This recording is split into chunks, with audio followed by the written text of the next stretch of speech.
बेबसी, लाचारी, परेशानी, कोई दंडवत हो रहा है, कोई जमीन पर रेंग रहा है, तो कोई इस्तीफा दे रहा है, कोई पुलिस अधिकारी के सामने गिड़गिड़ा रहा है, तो कोई कलेक्टर के सामने रहम की भीख मांग रहा है। और ये हाल मध्य प्रदेश में किसी गरीब का नहीं, मध्य प्रदेश की किसी आम जनता का नहीं है, बल्कि मोहन यादव सरकार में भारतीय जनता पार्टी के विधायकों का है।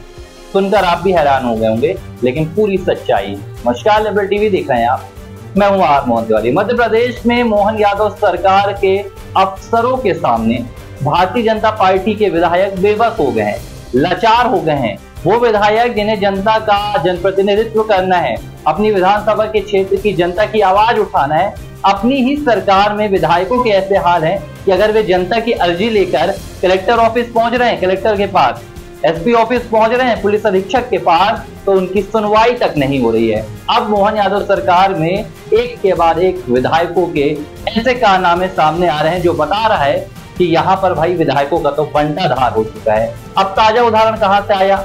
हमने बीते दिनों आपको मध्य प्रदेश के मऊगंज की वो कहानी बताई थी, जहां विधायक प्रदीप पटेल एडिशनल एसपी के ऑफिस में जाकर दंडवत हो गए थे। शराबखोरियों से, नशे के कारोबारियों से इतने बेबस हो गए थे, इतने शोषित हो गए थे कि जाकर उन्होंने एडिशनल एसपी के सामने जमीन पर अपने घुटने रगड़ दिए, अपनी नाक रगड़ दी और कहा कि अब मुझे मरवा दीजिए।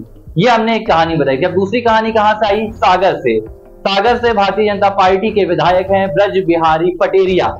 ये स्वास्थ्य केंद्र के एक डॉक्टर के मामले को लेकर, एक जनता की सुनवाई को लेकर उसके खिलाफ एफआईआर की मांग कर रहे थे। मांग पूरी नहीं हो पाई, किसी ने भी उनकी सुनवाई नहीं की। इसके बाद उन्होंने इस्तीफा दे दिया। भारतीय जनता पार्टी के वरिष्ठ विधायक हैं बिजराहोगढ़ से संजय पाठक। संजय पाठक कह रहे हैं कि मेरी जान को खतरा है, मैं भोपाल से कहीं जाता हूं तो मुझे ऐसा लगता है कि कोई मेरा पीछा कर रहा है। ये हाल है भारतीय जनता पार्टी के विधायक के, जो पूर्व में मंत्री रह चुके हैं, गोपाल भार्गव। गोपाल भार्गव है भारतीय जनता पार्टी के विधायक, 7 से 8 बार विधानसभा चुनाव जीत चुके हैं। और क्या कह रहे हैं गोपाल भार्गव?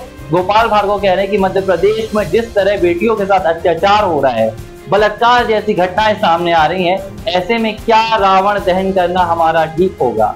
ये गोपाल भार्गव कह रहे हैं।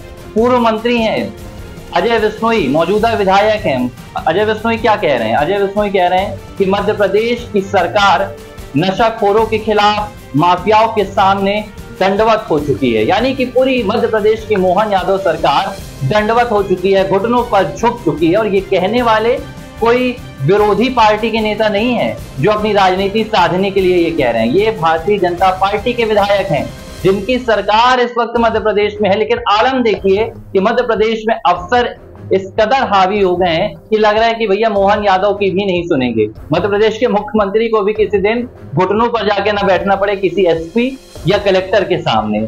सवाल ये उठ रहा है कि पूरा गृह मंत्रालय खुद मुख्यमंत्री मोहन यादव के हाथों में है, तो इन अफसरों को इस कदर तानाशाही करने की छूट कौन दे रहा है? क्या वाकई में मोहन यादव सरकार में अफसर इतने ज्यादा नौकरशाह, इतने ज्यादा तानाशाह हो गए हैं कि वो आम जनता से लेकर खुद सरकार के विधायकों की भी नहीं सुन रहे हैं? या सच की आवाज को दबाने के लिए ऐसा किया जा रहा है, या मध्य प्रदेश में मामला कुछ और ही है? क्या ये विधायकों का विरोध मोहन यादव सरकार के खिलाफ बगावत की आहट है, या मोहन यादव के खिलाफ बागी सुर जो एक हो रहे हैं, एकजुट हो रहे हैं, उसकी ओर एक इशारा है? इसका जवाब अब तक नहीं मिल पाया है। लेकिन मध्य प्रदेश में हाल इस समय बेहाल हो रहे हैं। आम जनता की सुनवाई ना तो कलेक्टर के दफ्तर में होती है, ना तो एसपी के दफ्तर में। बेबस मजलूम लोग घूमते रहते हैं। तब तक तो कहा जाता था कि चलिए ठीक है, आम लोगों की सुनवाई नहीं हो रही है। विधायकों के भी यही हाल है। क्या होगा अब प्रदेश का? कमेंट बॉक्स पर बताइए आप। मध्य प्रदेश की घटना से आपका क्या यहाँ पर व्यू निकल कर सामने आ रहा है? आपको क्या लग रहा है कि मध्य प्रदेश में ऐसा क्यों हो रहा है? जरूर बताइए।